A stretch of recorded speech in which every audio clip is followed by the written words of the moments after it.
qu'on peut mettre en place, notamment sur sa com et avec LinkedIn. Et là, donc, focus sur LinkedIn. Aujourd'hui, en France, c'est 11,5 milliards d'utilisateurs actifs. Donc, utilisateurs actifs, c'est des gens qui se connectent minimum une fois par semaine. Après, bien sûr, il y a beaucoup d'autres profils qui sont plus latents, mais voilà, une fois par semaine, on considère qu'il y a quand même de l'activité sur le profil. On retrouve 840 000 entreprises françaises référencées, donc tout secteur d'activité confondu. Et selon un sondage qui date de début 2022, donc c'est assez récent, on a 45% environ des décideurs B2B qui ont découvert des contenus qui ont mené à un achat sur LinkedIn. Donc vraiment par la découverte d'un poste ou d'une entreprise, donc quelque chose qui a pu se passer dessus et qui ensuite, ça a pu déclencher un acte d'achat ou de partenariat ou de prestation de service. Donc, c'est vraiment un levier qui est assez important aujourd'hui au niveau professionnel, puisque ça reste le réseau numéro 1 pro en B2B en tout cas, bien sûr, bien devant forcément Instagram, TikTok, qui ont d'autres audiences qui ne sont pas les mêmes, qui sont importantes, pourquoi pas, mais qui ne sont pas exactement les mêmes. LinkedIn aujourd'hui, c'est avec TikTok, c'est les deux réseaux où il y a plus de demandes de contenu que d'offres créateurs. Donc, il y a vraiment de la place, en fait, encore pour aujourd'hui, versus d'autres réseaux style Facebook, Insta, qui sont peut-être un peu plus saturés parce qu'il y a vraiment beaucoup de créateurs qui existent dessus. Juste pour vous donner un petit chiffre, donc ça, c'était le cas en 2021. En 2021, il y avait 2% des utilisateurs français en France qui postaient du contenu régulièrement. Là, en 2022, on est peut-être passé à 3-4% parce que c'est vrai qu'on voit qu'il y a de plus en plus de personnes qui arrivent sur le réseau, mais ça reste quand même hyper faible par rapport au volume de personnes qui sont inscrites et qui lisent les posts. Donc, il y a vraiment de quoi faire et il y a vraiment de la place pour tous. Et ça peut vraiment débloquer plein d'opportunités professionnelles, que ça soit à distance ou même en local, hein, si vous avez une géolocalisation particulière. Donc, au niveau du fonctionnement de LinkedIn, donc LinkedIn fonctionne avec ce qu'on appelle donc un algorithme, intelligence artificielle, robot qui se cache derrière. Et donc, il va analyser vos comptes et vos posts pour les montrer. Le but ultime, en fait, derrière tout réseau social, c'est que leur modèle économique est basé sur la pub et sur le trafic. Et donc, le but ultime du réseau, c'est de vous garder le plus longtemps possible dessus.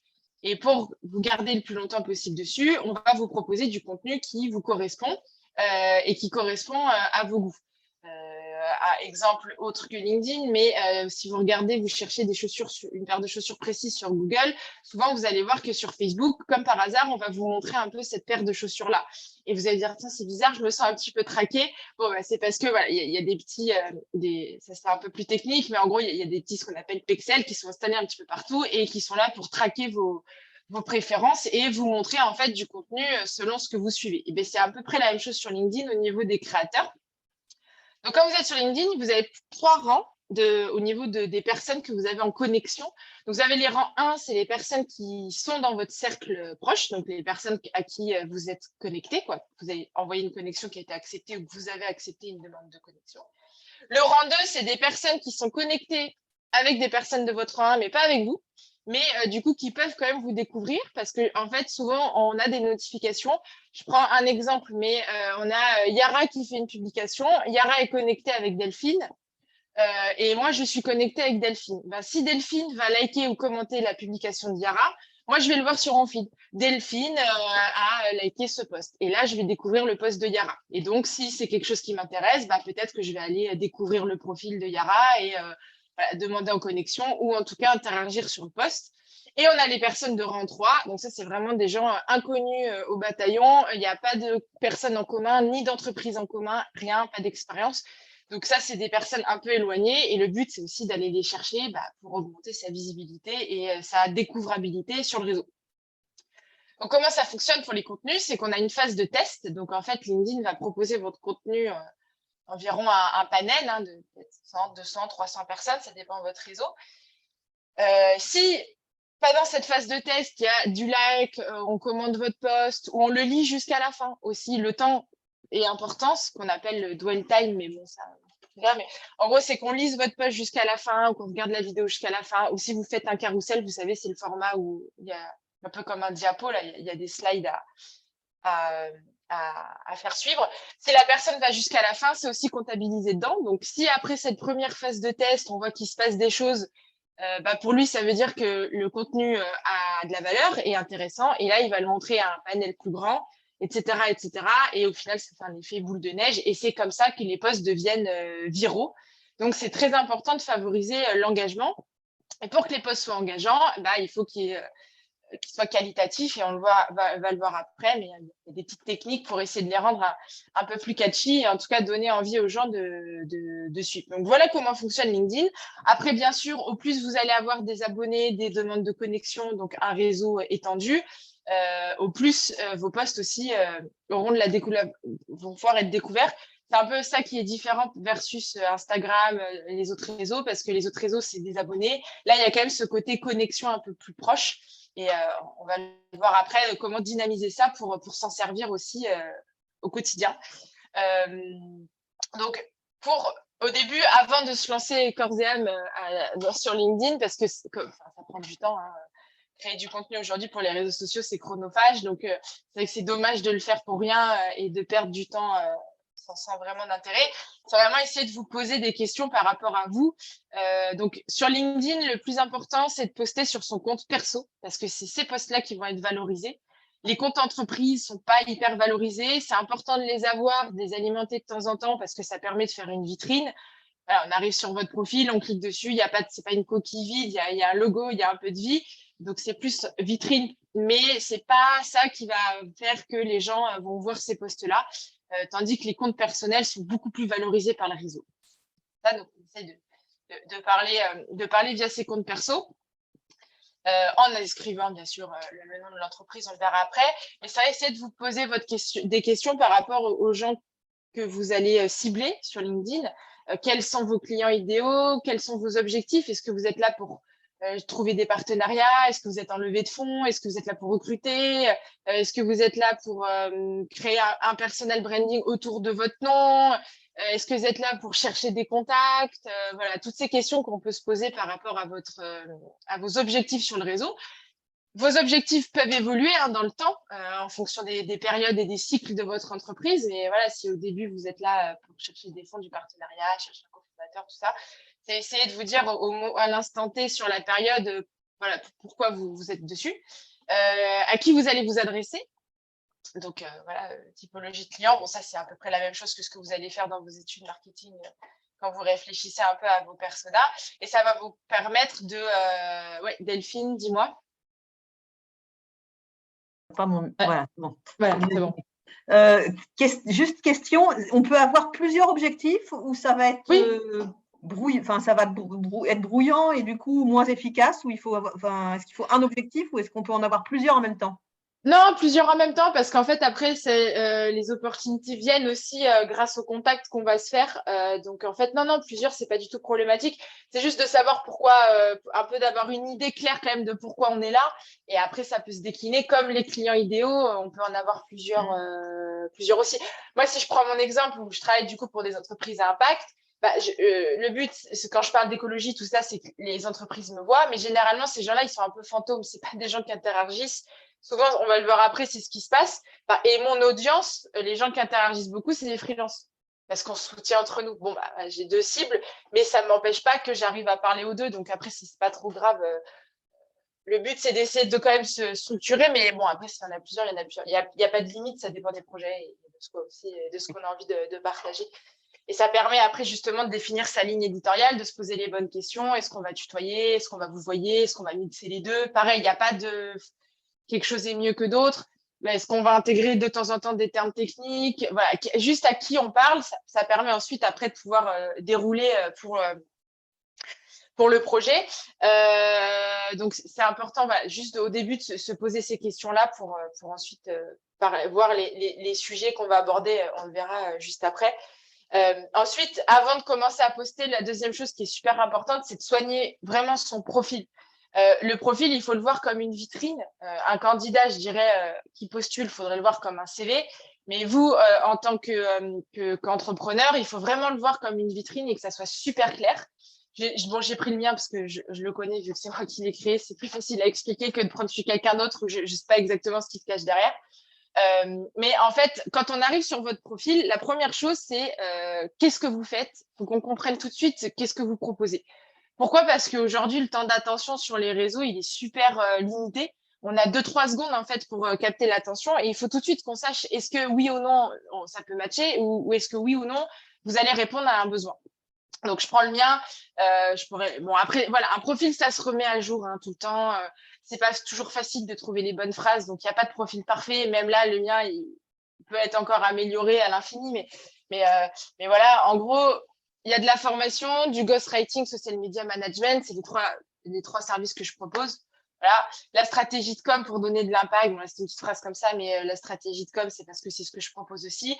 Moi, mon objectif actuellement, c'est de gagner de l'audience, en fait, de gagner des abonnés parce que pour moi, c'est une preuve sociale qui est importante en fait pour mes clients.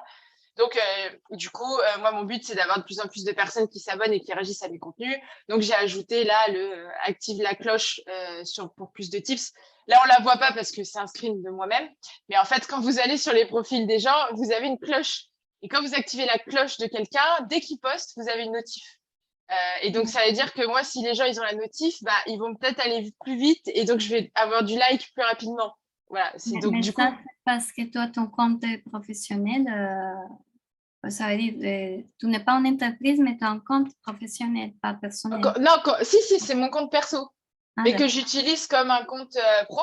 En fait, vous pouvez activer ce qu'on appelle le mode créateur. Ça change rien entre les deux. C'est juste que du coup, ça vous permet d'avoir la cloche et tout. Mais c'est gratuit. Enfin, voilà, il n'y a pas besoin d'avoir la version payante. Ça change strictement rien. Il est assez pratique. Donc là, c'est mon compte perso, mais que j'ai optimisé un peu comme une page de vente, enfin, dans l'idée, pour vraiment guider les gens. Si, par exemple, mon objectif, ça serait là d'avoir plus d'abonnés sur ma newsletter, je pourrais changer ma phrase et écrire la newsletter, abonnez-vous. Si mon objectif, c'est que les gens aillent découvrir mon site pour X ou Y raison, je pourrais changer ma bannière, en fait. Comment faire une bannière? Allez sur Canva, pour ceux qui ne connaissent pas, c'est ANVA.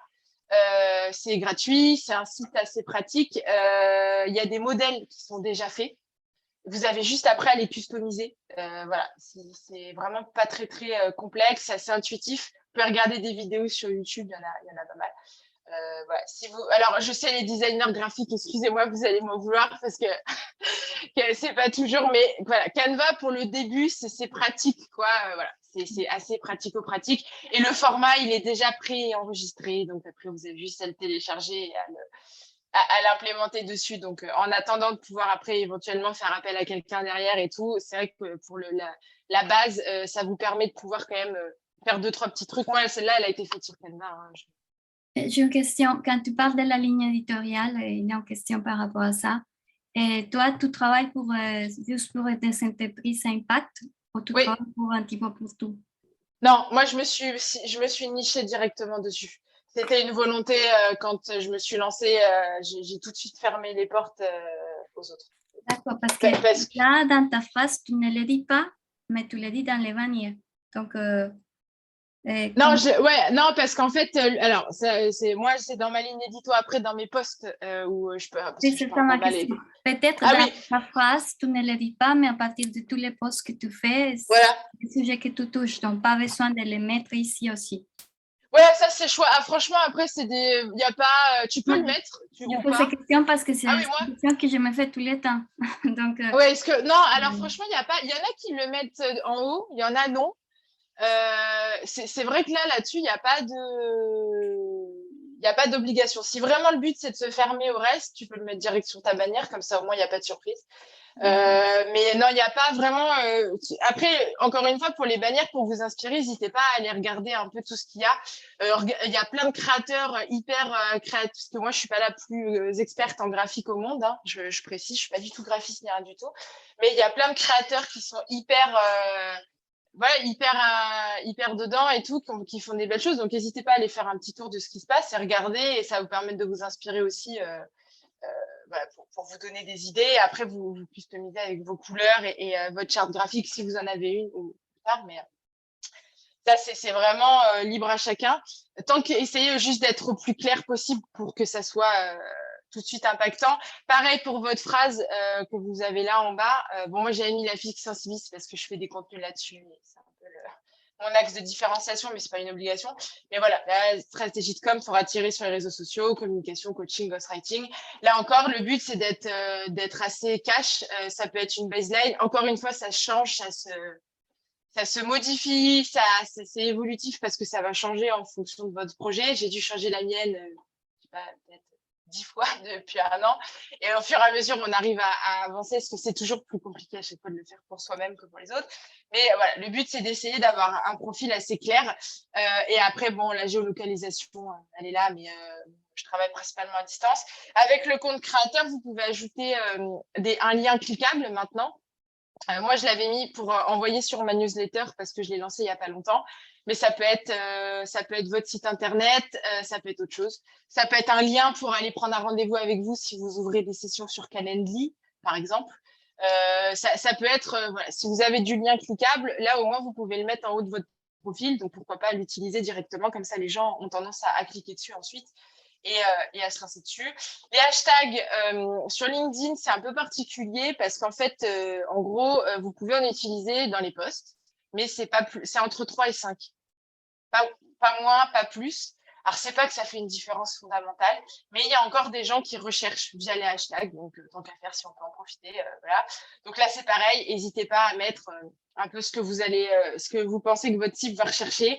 Moi, j'ai mis RSE, community manager, parce que les gens tapent ça pour trouver des prestats. Réseaux sociaux aussi, communication digitale, transition écologique et RSE. Pourquoi? Parce que c'est 2 hashtags qui sont sur le thème de l'écologie, qui sont assez recherchés. Donc, voilà, ça permet de gagner de la visibilité. Après, demain, si c'est design graphique, recrutement, si vous êtes dans le recrutement. Enfin, après, voilà, encore une fois, ça dépend de vos secteurs d'activité. Pareil, si vous ne savez pas, n'hésitez pas à aller voir aussi vos concurrents, les personnes en tout cas qui sont un peu sur les mêmes secteurs d'activité et qui sont déjà lancées sur LinkedIn, ce qu'ils utilisent. Le but, c'est pas de les copier, bien sûr, mais voilà, rien n'empêche personne de s'inspirer en tout cas de ce qui se fait et de ce que font les autres et de voir si ça peut fonctionner pour vous. En soi, il n'y a rien qui est figé. Et bon, là, je reprends mon exemple, mais c'est encore une fois, quand vous descendez sur votre profil LinkedIn, vous avez tout de suite ma sélection. Et dans votre sélection, vous allez pouvoir épingler soit des posts, soit des redirections vers des sites internet. Bon, moi, j'ai pas de site internet, donc de site à montrer. Là, encore une fois, mon objectif, c'était de montrer le fait que je maîtrise le réseau pour inviter les gens à s'abonner. Donc, évidemment, j'ai mis les posts qui ont le plus fonctionné. Voilà, vous voyez, c'est pas des posts en rapport avec l'écologie, mais j'en parlerai juste après. C'est des posts en rapport avec mon parcours de vie et c'est ces posts-là qui ont le mieux fonctionné. Et bon, voilà, ça peut être un sujet, mais là, mon but, c'était de montrer que je savais faire du like, si je pouvais faire du like pour attirer les gens dessus. Demain, je pourrais très bien faire, si demain, c'est mon objectif, c'est ma newsletter, je fais un post sur ma newsletter en invitant les gens à s'inscrire et hop, je remets ma newsletter en top sélection. Donc ça dépend de vos objectifs. Pareil, c'est évolutif. La sélection, vous pouvez la modifier à n'importe quel moment, mais n'hésitez pas à l'utiliser parce que voilà, le truc, c'est que demain, si vous faites un post qui est intéressant pour votre boîte, en fait, il va se perdre parce que LinkedIn, ça disparaît au fin fond. Et donc, les personnes, elles vont pas passer des heures à scroller votre profil pour remonter jusqu'en janvier. Donc, si vous avez un post intéressant, n'hésitez pas à l'épingler. Comme ça, au moins, les personnes qui arrivent sur votre profil le voient direct et c'est pas perdu. Même si c'est jamais perdu, mais en tout cas, vous facilitez la tâche de la personne qui a 5 minutes top chrono pour balayer votre profil et voir si oui ou non il y a quelque chose à faire et si ça peut matcher ou pas. Et ensuite, pareil, dans les expériences, quand vous descendez au niveau des expériences, n'hésitez pas à ajouter toutes les expériences que vous pouvez. Donc déjà la vôtre, premièrement ce que vous faites, détailler, donc là je ne pouvais pas y avoir assez de place, mais si vous cliquez sur voir plus, détaillez vos services, mettez des mots-clés, dites ce que vous faites, expliquez pour que la personne elle sache tout de suite ce que vous avez. Et si vous avez des choses qui sont intéressantes, soit dans vos expériences passées, ce que vous faites aujourd'hui, ça peut être du mentorat aussi. Hein. Vous êtes bénévole dans une asso, faites du mentorat, faites partie de là c'est en dessous, mais vous faites partie de la communauté Make Sense. Là, bon, associé, parce que là, encore une fois, c'est assez long, mais peut-être associé à Effort de Planète, bon, là, enseignante, machin. Mais en fait, tout ce qui peut être intéressant aujourd'hui pour votre projet, n'hésitez pas à le mettre. Et c'est aussi valorisant, c'est du partage donc ça peut être pour Make Sense, si vous faites partie d'autres choses et tout. Vraiment, n'hésitez pas, parce que ça va montrer aussi que vous êtes dynamique, que vous êtes présent sur les sujets, que vous êtes connecté. Donc, c'est toujours intéressant à ajouter. Et voilà, ça permet de nourrir tout simplement votre profil. Encore en dessous, vous pouvez demander à des personnes de vous faire des recommandations. Tout en bas, vous pouvez demander à des gens de faire des recos. Donc, n'hésitez pas aussi à le faire. Généralement, les gens sont quand même assez ouverts. Attendez pas de vendre un produit ou un service pour le faire. Si vous faites tester votre projet, votre produit, même si vous faites des choses gratuitement, les gens, on s'en fiche en fait quelque part de savoir si les gens ont payé ou pas. Peu importe. N'hésitez pas vraiment à demander du feedback parce que les avis, ça rassure, humainement parlant. On sait très bien, c'est comme quand on va au resto, qu'on réserve pour un hôtel, on va aller regarder un peu les avis. Là, c'est pareil. S'il y a des recommandations, s'il y a des avis par rapport à votre travail, ou même des avis sur ce que vous avez fait précédemment, sur votre job en général, ça rassure. Et donc, voilà, c'est une section qui est gratuite. En plus, l'avantage sur LinkedIn, c'est que quand quelqu'un vous laisse un avis, vous pouvez l'accepter ou non. Donc, en plus, vous gardez la main dessus. Donc, c'est-à-dire que vous êtes quand même libre d'afficher les avis que vous avez envie d'afficher. Donc, c'est quand même un petit plus, je ne sais pas forcément sur tous les réseaux. Donc, n'hésitez pas dans votre entourage et dans toutes les personnes autour de vous à demander du feedback directement sur votre profil. Ça sera toujours un plus. Et là, l'idée, c'est qu'ensuite, une fois que vous avez réussi à optimiser, alors attendez pas que ça soit parfait, surtout, parce que ça ne sera jamais parfait, sinon vous allez laisser traîner votre profil pendant des mois sans jamais poster, parce qu'on sait à quel point on peut être critique et on aime bien que tout soit bien fait. Généralement, il y a 90% des choses qui se passent une fois que le projet est lancé. C'est pareil un peu pour tout, donc surtout, n'hésitez pas à faire des tests et à y aller. C'est pas grave si c'est pas parfait, à la limite, ça sera plus tard, et ça s'optimise en parallèle, vaut mieux fait que parfait, comme on dit. Donc, n'hésitez pas à y aller et surtout à commencer à poster parce que c'est en testant et en prenant en main le réseau que petit à petit, vous allez vous améliorer. Donc, bien sûr, au début, tout le monde peut avoir des bides, même les créateurs de contenu les plus réputés. Tout le monde a commencé quelque part. Et il n'y a qu'en faisant qu'on s'améliore. Bon, ça, c'est pareil pour tout, mais notamment sur LinkedIn. Donc, il ne faut pas en avoir peur. C'est plus du tout le réseau corpo hyper. Maintenant, c'est assez dynamique. Il y a de plus en plus de créateurs. Il y a les jeunes qui arrivent et tout. Donc, voilà. Tout le monde a le droit de poster, en tout cas. Il n'y a pas de permission à demander. Donc, surtout, n'ayez pas peur du regard des autres. Par contre, souvent, la question, c'est un peu qu'est-ce que je vais raconter sur LinkedIn, justement, par rapport à ma site, tout ça. Moi, j'ai un petit conseil pour vous, c'est essayer de définir ce qu'on appelle des familles, c'est des piliers de contenu. En fait, c'est des très, très grandes familles, très larges, qui tournent autour de vous, de votre projet. Et ensuite, dans ces familles, vous allez pouvoir après trouver des idées de posts. Là, je donne un exemple, encore le mien, mais parce que c'est plus facile pour en parler, mais je peux en décliner après. Moi, je peux avoir 3 grandes familles. L'entrepreneuriat, parce que je suis entrepreneur et qu'on n'est quand même pas beaucoup en France, mine de rien, et que c'est toujours quelque chose qui intrigue. Donc, je peux raconter, je fais un peu du bulletin public, je raconte ma vie, un peu les étapes par lesquelles je passe, les bons moments comme les difficultés aussi, les questionnements, un peu le quotidien d'un entrepreneur aujourd'hui. Pourquoi? Parce que en fait, ça peut intéresser quelqu'un qui a. Alors, c'est pas une question d'âge, d'ancienneté, d'expérience, etc. Mais c'est plus une question de période de vie. En fait, ce que je raconte, moi, au bout de plus d'1 an d'entrepreneuriat, ça peut intéresser une personne qui vient de se lancer. C'est un peu comme si je me parlais, bon, ça fait un peu bizarre de dire ça, mais c'est un peu comme si je me donnais des conseils à Camille d'il y a 1 an. C'est un peu, mais c'est un peu dans cette idée-là parce que ça, même vous aujourd'hui, vous avez le projet, vous rentrez dans la commu, etc. Vous êtes en train de monter, ce que vous vivez, ça va forcément intéresser quelqu'un qui est au stade d'1 an avant où il y a juste la petite graine qui est en train de germer et qui est en train de se poser plein de questions parce qu'il connaît pas cet univers et tout. Donc en fait, vous avez toujours quelque chose à dire, peu importe votre étape. Faut pas se dire que c'est parce que vous commencez ou votre projet il n'est pas établi que vous avez rien à partager, en fait, pas du tout, parce qu'on a tous des parcours de vie et tout qui font qu'on a toujours des choses intéressantes à partager et ça peut aider. Faut vraiment le voir un peu comme un mode explorateur, on peut apporter de la valeur et aider quelqu'un. Donc, il y a l'entrepreneuriat, voilà. La com, parce que c'est mon cœur de métier, donc évidemment, le but, c'est aussi de montrer que je le maîtrise et que je suis au fait. Donc là, je peux partager de l'actu sur les réseaux, je peux donner des tips. Par exemple, là, tout ce que je suis en train de vous dire, je pourrais le décliner en une série de je ne sais pas combien de posts, pourquoi pas.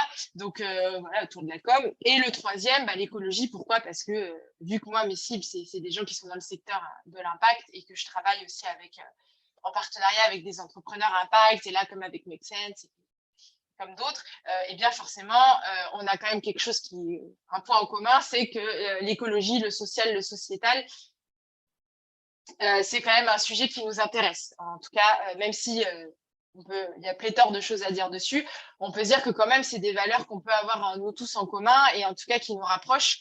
Et donc, ça montre aussi que je m'intéresse à ce sujet-là et que je ne suis pas complètement à côté du truc, parce qu'on sait que c'est des valeurs qui sont importantes. Donc, une fois que j'ai ces 3 piliers-là, bah, après, justement, je vais pouvoir créer des contenus autour de ça.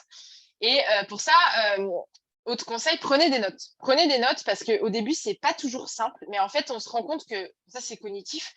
Généralement, quand on est focus sur une tâche, le cerveau, il est en mode focus. Et en fait, on a un peu plus de mal à libérer notre créativité. Et donc, ce qui se passe, c'est que si on se creuse la tête et qu'on se dit, allez, là, maintenant, c'est le moment, il faut absolument qu'on trouve des sujets, en fait, c'est là où on va bloquer.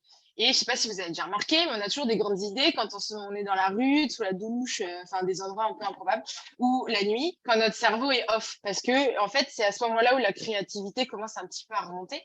Et souvent, on se dit, ah, j'ai une idée, je vais la noter. Et puis après, il se passe 1 milliard de trucs. Et en fait, on a oublié ce qu'on voulait dire. Et des fois, ça ne revient pas. Donc, prendre le réflexe, ça peut être des fois dans la rue, ça peut être un truc que vous voyez, une pub, quelque chose, ça vous inspire, dire, ah, je pourrais en faire un post. Et après, ça va devenir un réflexe. Donc, vous pouvez prendre des notes, après, comme vous voulez. Hein, il y en a qui s'envoient des messengers à eux-mêmes, il y en a qui font des notes vocales, on prend une note sur le téléphone, on le note sur un carnet papier, si on a envie de le noter sur un carnet papier, sur Word, sur Notion, enfin, peu importe. Sur un endroit qui vous est familier et qui est agréable pour vous, il n'y a pas d'endroit meilleur qu'un autre. Prenez des notes et en fait, ça va vous allez avoir un puits, en fait, un réservoir d'idées. Et ensuite, vous allez juste avoir à piocher vos idées et après, à dérouler la suite du post. Et alors, au début, ça paraît un peu bizarre, mais une fois qu'on prend l'habitude, en fait, ça devient vraiment, comme pour tout, hein, une habitude ancrée. Et après, on a plein d'idées. Vous allez finir par, dans un repas de famille, ah, je vais faire un post LinkedIn, j'ai un truc. Ah, des fois, c'est un sujet de conversation, peu importe, en fait, mais ou quelque chose que vous vivez et tout. Voilà, la dernière fois, j'ai un truc avec l'URSSAF. J'ai dit, tiens, je vais en faire un post parce que je suis sûre que ça va aider quelqu'un, parce que vraiment, voilà, pour pas que la personne fasse la même erreur et tout. Donc, voilà, ça peut être vraiment des choses toutes simples, mais qui vous donnent des idées. Après, les piliers de contenu, c'est pas obligé d'en avoir 3. C'est pas obligé d'en avoir, voilà, ça peut être 2. Au début, ça peut être 1. Juste éviter d'en avoir plus de 5, voire même 5, parce qu'après, ça fait beaucoup quand même. Vous risquez un peu de perdre les gens si vous commencez à parler de plein de sujets. Mais dans les piliers de contenu, ça peut être aussi une passion. Je sais pas, demain, vous avez un sujet sur lequel vous pourrez passer votre vie à lire. Et alors que les autres, ça les vraiment, c'est un truc pas du tout. Rien que ça, vous allez connecter avec des gens qui peut-être ont cette passion ou que ça les intéresse. Je sais pas, demain, vous êtes, j'essaie de prendre un exemple, mais vous êtes passionné, voilà, je sais pas, de neurosciences ou un truc à côté de tout. Hein. C'est un truc qui, comme Johanna, par exemple, c'est que c'est un thème qui t'aime bien, mais toi, tu es passionné de ça. Tu sais que toi, tu pourrais lire des livres et des livres et des sujets là-dessus. Et les gens, c'est pas que ça nous intéresse pas, mais de là à lire des livres, je sais pas. Et si demain, tu commences à poster sur le sujet, je suis sûre que ça va intéresser plein de gens, quoi, parce que c'est un sujet qui est complexe, les gens ne lisent pas trop. Et pourtant, voilà, et dans ces gens-là, il y aura des gens aussi qui seront peut-être dans ta cible parce que du coup, c'est des sujets connexes qui intéressent et ça permet de quand même créer du lien avec les gens. Donc voilà, si vous avez vraiment. Moi, je le fais pas parce que je suis assez curieuse de plein de choses, mais j'ai pas une passion en particulier. C'est pour ça que je suis assez généraliste sur l'écologie et tout. Mais si demain, je sais pas, j'avais vraiment quelque chose de focus, je pense que j'essaierais de creuser là-dessus parce que voilà. Donc, il y en a, c'est des maniaques de l'organisation. D'autres, ça va être des stratégies. Il y en a, ils passent leur vie à décortiquer les investissements financiers des grands chefs d'entreprise. Enfin, voilà, il y a vraiment plein de sujets, mais si vous avez vraiment comme ça un sujet passion, pourquoi pas, ça peut aussi être à proprement parler, même si ça n'a aucun rapport tout de suite avec ce que vous faites. Je prends l'exemple de Delphine, mais Delphine avec la laine et tout, demain, je sais pas, moi, si t'es passionné d'économie, pourquoi pas, quoi. Ça peut être quand même si ça paraît éloigné, ça peut quand même permettre aux gens d'avoir des points communs, en fait, qu'ensuite, tu vas pouvoir creuser. Donc ça, pour les piliers de contenu. Et ensuite, après, voilà, vous avez plus qu'à... Une fois que vous avez tous vos sujets, Là, on va le voir après sur l'orga. Après, vous avez juste à dérouler. Pour la fréquence des posts sur LinkedIn, alors en fait, évidemment, c'est un réseau social. Donc, qui dit réseau social dit volume. Donc, le conseil, en gros, LinkedIn voudrait que vous postiez tous les jours, voire 2 fois par jour. Bon, sauf si on a une équipe et une armée derrière ou qu'on fait que ça, c'est un peu compliqué parce que ça prend du temps. Donc, faut pas se mettre la pression, ça sert à rien.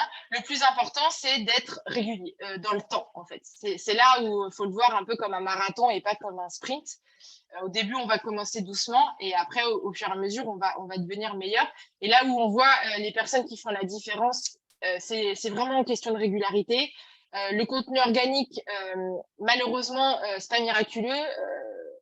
Il y a quand même peu de chance qu'en 2 semaines ou un mois, il y ait plein de gens qui viennent dans votre message privé pour vous travailler avec vous. Je vous le souhaite, mais bon, c'est quand même assez rare. Donc, sauf cas exceptionnel. Donc, des fois, ça peut prendre 1 mois, 2 mois, 3 mois, 4 mois. 6 mois, c'est un peu la stratégie des petites graines et ça vous fait un effet boule de neige. En fait, pour un exemple tout bête, en juillet de l'année dernière, j'avais envoyé en plus un message mais vraiment notoire à quelqu'un dans la PAC du style je sais pas, je suis intéressée par ton activité, est-ce qu'on pourrait se contacter? La personne ne m'avait jamais répondu.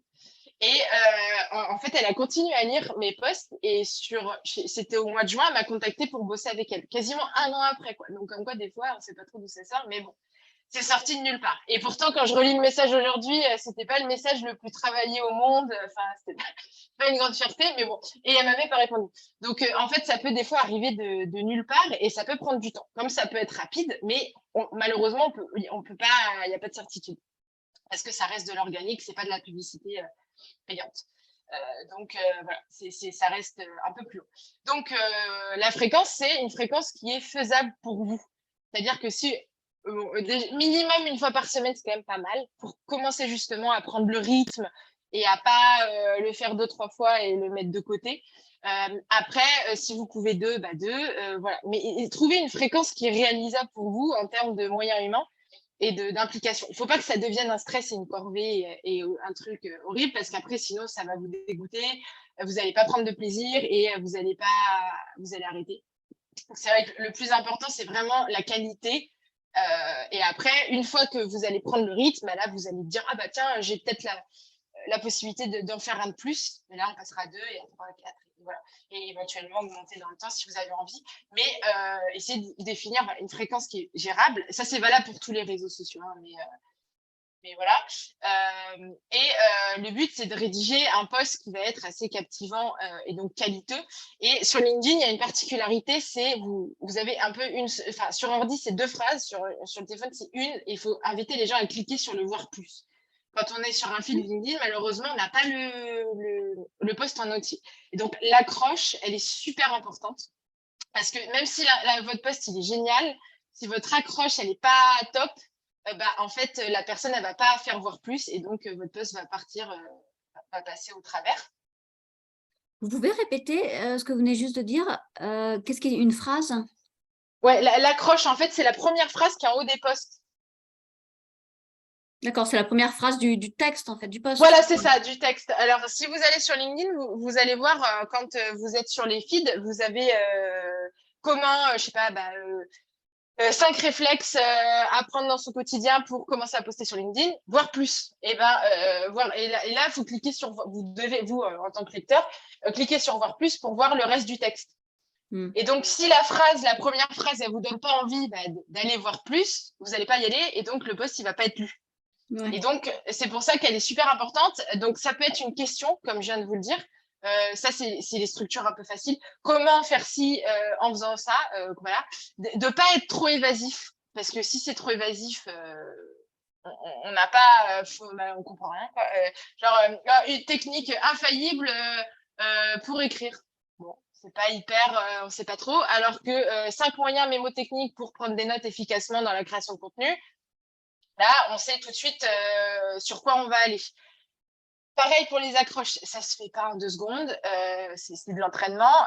Moi, ce que je vous conseille, c'est que quand vous êtes sur LinkedIn, allez suivre des créateurs et regardez un peu les accroches, ce qui se fait. Notez-les si vous avez envie sur un espace, pareil, pour prendre l'habitude.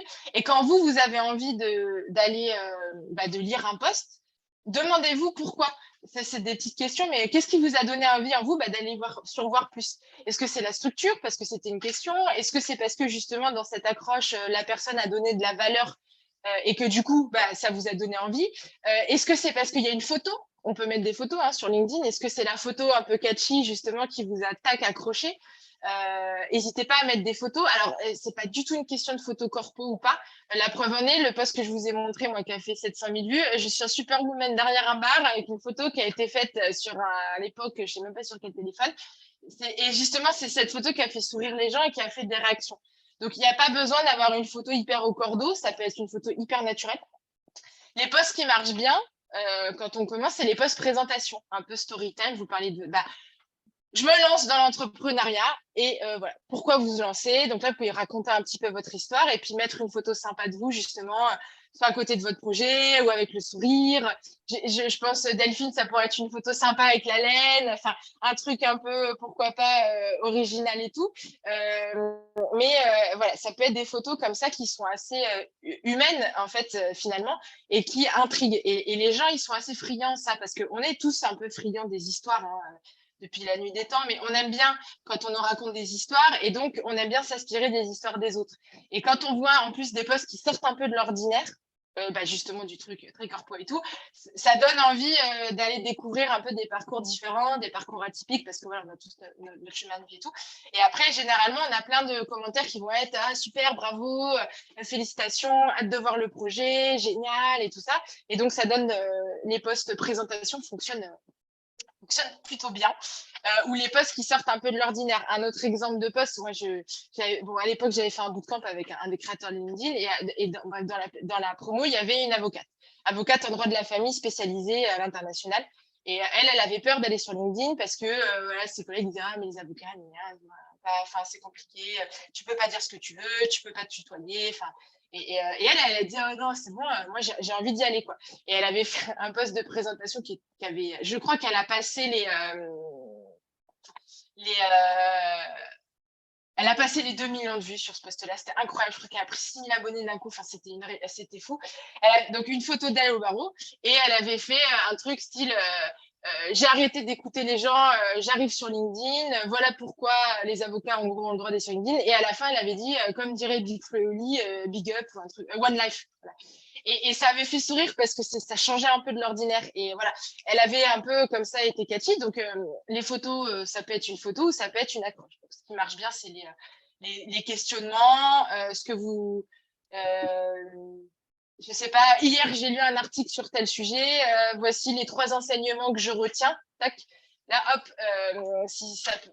Et ce serait quoi l'accroche pour ça, du coup? J'ai lu un article hier, les 3 ça peut être ça. Hier, je sais pas, hier, j'ai découvert un article sur X sujet.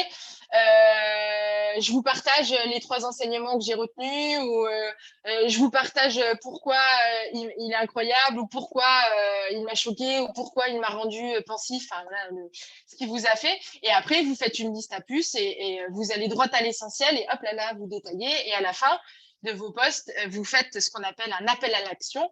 Pourquoi c'est en tant qu'humain, on a besoin d'être guidé sur les réseaux parce qu'on n'a pas le temps. Et donc, pour ça, il faut, je rappelle, le but, c'est d'avoir de l'interaction. Donc, n'hésitez pas à demander aux gens. Et vous, qu'est-ce que vous en avez pensé? Est-ce que ce sujet vous intéresse? Dites-moi dans les commentaires, donnez-moi votre avis. Et vous, c'était quoi justement le dernier livre? Quel est le dernier livre que vous avez lu? Est-ce que vous en avez à partager? Enfin, posez des questions pour inviter les gens à écrire un commentaire.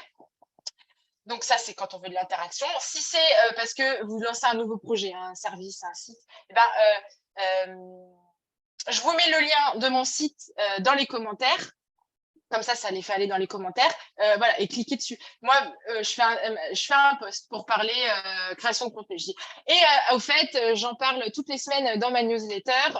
Pour vous inscrire, je vous mets le lien en commentaire. Tac, je mets le lien de la newsletter. Comme ça, j'invite les gens à faire une action. À chaque fois qu'il y a un post, il faut inviter les gens à faire une action.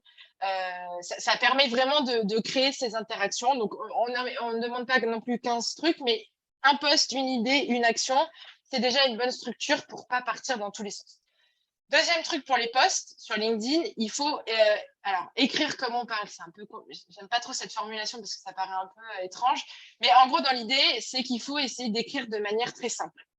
Donc, on évite les longs paragraphes, super longs. Faites des phrases simples. Aérez vos textes aussi. Je ne sais plus si... J'essaie de rien oublier, mais... Ah, voilà. Je vous l'avais mis là. Hop, vous voyez, bon, c'était celui du Club Med, j'ai repris celui-là parce que justement, c'était plus facile pour moi. Mais vous voyez, là, j'ai aéré. J'ai vachement aéré les phrases, j'ai fait des phrases courtes, j'ai mis des petits emojis aussi. J'ai pas fait de longs paragraphes parce qu'en fait, sinon les gens ils arrêtent. Donc le but c'est que ça soit assez dynamique. Pareil, ça c'est quelque chose on s'entraîne à le faire. Le plus important, c'est un petit moyen mémotechnique. Quand vous écrivez un post, n'hésitez pas à le lire à haute voix. Parce qu'en fait, vous allez voir si vous lisez une phrase et qu'à la moitié de la phrase, vous avez envie de reprendre votre respiration ou que c'est interminable, c'est qu'il faut la couper. Coupez-la en 2 ou 3 phrases. Évitez les adverbes, évitez les mots compliqués. Essayez de vous dire que quand vous rédigez des contenus sur Internet en général, il n'y a pas que sur LinkedIn, mais essayez de vous dire qu'il faut que votre contenu soit compris par un collégien. Donc, c'est vrai que les termes très, très techniques, il faut éviter parce que sinon, vous allez vous fermer, en fait, parce qu'il y a des gens, ils vont se dire, oula, c'est trop technique, c'est pas pour moi. Alors que c'est pas le cas. Donc, il faut vraiment essayer de vulgariser et de simplifier au maximum. Même si vous parlez sur des sujets techniques, essayez de les vulgariser. On va pas vous dire, là, votre truc, il est trop simple. Non, le but, c'est vraiment de faire du contenu dynamique pour justement entraîner les gens à être présent dessus. Le mieux, ce que vous pouvez faire, c'est créez-vous un petit calendrier. Ça peut être sur Excel, sur Notion pour ceux qui utilisent Notion, où vous voulez, ou sur votre téléphone, sur Google Calendar si vous avez envie, peu importe. Si vous dites, je poste tous les mardis, créez-vous votre calendrier, comme ça vous mettez vos sujets et après vous savez que tous les mardis vous postez. Ça vous permet d'avoir un peu une vision macro, donc ça peut être au mois ou pour 2 semaines ou 2 mois si vous êtes vraiment motivé. Il n'y a pas de vérité. Et pour ne pas que ça passe à la trappe, vous pouvez vous bloquer des créneaux horaires pour rédiger vos posts en avance. Si vous prenez l'habitude d'avoir des idées, de noter vos idées, quand vous allez rédiger vos posts, vous allez déjà avoir des idées. Après, vous n'avez plus qu'à dérouler. Vous pouvez faire comme on fait du batching pour faire les petits tupperwares pour sa semaine. Le dimanche, vous pouvez vous dire, vous bloquez une demi-journée ou une journée, peu importe, dans le mois ou toutes les 2 semaines, où vous faites que vos posts LinkedIn. C'est dédié à ça. Comme ça, vous allez avoir du contenu d'avance. Et il n'y aura plus l'excuse de « Oh là là, je dois poster demain, je n'ai pas fait le texte, mais là, je dois aller chercher les enfants, le petit est malade, ça va pas, j'ai une urgence parce qu'il y a les clients et tout. » Et souvent, c'est le post LinkedIn qui passe à la trappe. Et après, du coup, on perd cette régularité. Et quand on commence à perdre, après, généralement, on ralentit le rythme. Donc, vous pouvez tout à fait… Alors, au début, ça va être un peu long. Et puis après, une fois que vous allez prendre l'habitude de rédiger et d'écrire, vous allez en faire de plus en plus. Donc, pareil, il n'y a pas besoin de se mettre la pression. Il n'y a pas de rythme, c'est pas le concours de qui ira le plus vite, mais si vous pouvez essayer de vous bloquer des créneaux, ça va vraiment vous permettre de l'intégrer aussi dans votre habitude, parce que finalement, quand vous postez du contenu sur les réseaux sociaux, vous travaillez pour votre entreprise. Donc, en fait, ça reste un travail, c'est comme si vous travailliez sur votre projet, parce que, OK, on travaille pour des clients, mais il faut aussi travailler pour soi, parce que c'est important. Votre com, c'est aussi votre vitrine, donc il ne faut pas hésiter à l'intégrer dans vos plannings, donc que ça soit LinkedIn ou un autre réseau ou autre chose, peu importe, mais de l'intégrer aussi dans vos plannings de manière à s'y tenir, parce que voilà. Et hop, je vais rapidement aller au dernier. C'est vrai qu'il y a beaucoup de choses à dire sur LinkedIn, comme ça, on va quand même faire des questions. En fait, sur LinkedIn, et comme pour tout, poster, ça ne suffit pas. Ça, voilà. Il faut aussi que vous alliez donner un peu de votre personne, on va dire, sur le réseau. C'est-à-dire que vous aussi, n'hésitez pas à aller liker, à aller commenter. Donc, que ça soit des personnes qui font la même chose que vous, que ça soit des gens qui sont dans votre cible, que ça soit sur des sujets qui vous plaisent, que ça soit des collègues, de soutenir. Donc, créer une routine, ça peut être le matin en buvant le café, le midi à la pause, peu importe, ça peut être 10 minutes, 20 minutes par jour. Essayez de créer une routine de likes et de commentaires. Parce que déjà, vous allez commencer à apprivoiser le réseau si vous n'y êtes pas du tout. Si vous n'avez jamais posté ou que vous ne savez pas trop, et vous allez commencer à étendre votre réseau. C'est un peu un principe de réciprocité. En fait, vous allez aider les gens ensuite vont aller aussi venir répondre chez vous. Et après, ça vous, vous vous soutenez entre vous. Et ça se fait beaucoup sur LinkedIn, donc n'hésitez pas à aller commenter. Entrer en contact aussi avec la messagerie du type « Ah, Corinne, j'ai vu ton post ou j'ai vu ce que tu faisais. Voilà, j'ai l'impression qu'on a des points communs. Est-ce qu'on pourrait échanger ?» Inviter les gens aussi à faire des cafés visio, par exemple, une demi-heure, un peu comme un speed meeting. Et toi, tu fais quoi, machin. Et en fait, comme ça, petit à petit, vous allez étendre votre réseau. Et ensuite, c'est comme ça que quand quelqu'un va voir, il va dire « Ah, attends, j'ai rencontré Corinne la dernière fois, elle fait ça, je peux te mettre en contact. » Et c'est comme ça aussi que ça se fait. Et ça, il vaut mieux le faire officiellement sur la messagerie visible de tout le monde ou plutôt en message privé? Non, tu peux le faire en message privé. Après, tu peux répondre aux commentaires. C'est important de répondre aux commentaires, voilà. Et après, en messagerie privée, une demande de connexion et ensuite un petit message, mais un message simple, hein, voilà, comme ça. Oh, voilà, j'ai lu le post que vous avez fait ou que tu as fait. À voir si tu t'es voyé, peu importe, mais m'a plu, je suis d'accord avec toi, ou alors ce que vous faites, ça m'intéresse, ou on travaille à peu près dans la même chose. Est-ce que ça vous intéresse d'échanger? Enfin voilà, après, comme pour tout, hein, il y a des gens, ils répondront pas, bien sûr, c'est classique, mais il y a quand même, bon, parce que voilà, mais il y a quand même beaucoup de gens qui répondent et ça permet de créer son réseau. Je vous donne mon exemple. Moi, quand j'ai démarré sur LinkedIn, je devais avoir 200 connexions. Avant, je travaillais dans l'hôtellerie, donc rien à voir avec l'impact. Je connaissais personne. Pendant 3 mois, j'ai passé ma vie littéralement à faire des posts, commenter des posts des autres et à faire des cafés visio avec la terre entière. Des concurrents, des gens qui étaient sur le web, des gens qui étaient dans l'impact. Je suis arrivée comme ça chez Make Sense. Voilà, je suivais les ateliers, je rencontrais des gens avec les ateliers. Et en fait, au fur et à mesure, j'ai développé ce réseau-là. Et ça m'a fait planter des petites graines un petit peu partout. Et c'est comme ça que j'ai eu mes premières missions, par recommandation. Donc, ça ne s'est pas fait en 10 jours, hein, mais ça porte ses fruits vraiment pour tous. Donc n'hésitez pas aussi. Et le café visio, en gros, ça consiste en quoi? Bah, du style, je te dis, voilà, combien de machin, ça te dit qu'on échange pour apprendre à se connaître, parler de nos activités. Quand est-ce que tu es dispo? Ah bah, je suis dispo la semaine prochaine. Super, je t'envoie une invitation sur Zoom et hop, et une petite demi-heure. Alors, tu fais quoi? Tu parles de ton projet, la personne en échange et après, bah, comment je peux t'aider? Est-ce que tu connais des gens qui pourraient m'aider? Est-ce que tu as des gens à me recommander? Et voilà, en fait. Alors après, il y en a pour qui derrière, bah, ça va continuer la relation et vous allez vous soutenir et ça peut devenir des amis. Bon, bah, il y en a, vous les verrez qu'une fois, mais dans tous les cas, ça permet d'étendre son réseau. Voilà, c'est connexe. Ce que vous faites en fait déjà grâce à Make Sense où vous rencontrez beaucoup de gens, bah là vous le faites en plus sur LinkedIn et finalement en plus le réseau est grand, mieux c'est quoi. Parce que c'est aussi ça qui permet de vraiment bien se servir de LinkedIn, c'est de ne pas hésiter à rentrer en contact aussi avec les autres, voilà, pour le développer. Donc, au niveau, c'est ce qu'on appelle justement, c'est la dernière, mais c'est vraiment le networking, hein, en fait, hein, quelque part. Hein, c'est comme ce que vous faites en présentiel si vous faites partie de réseau d'entrepreneurs. Bah là, vous le faites, mais version virtuelle, en apprenant à connaître des gens sur LinkedIn. Et justement, à faire grossir votre réseau et votre audience. Quoi. Et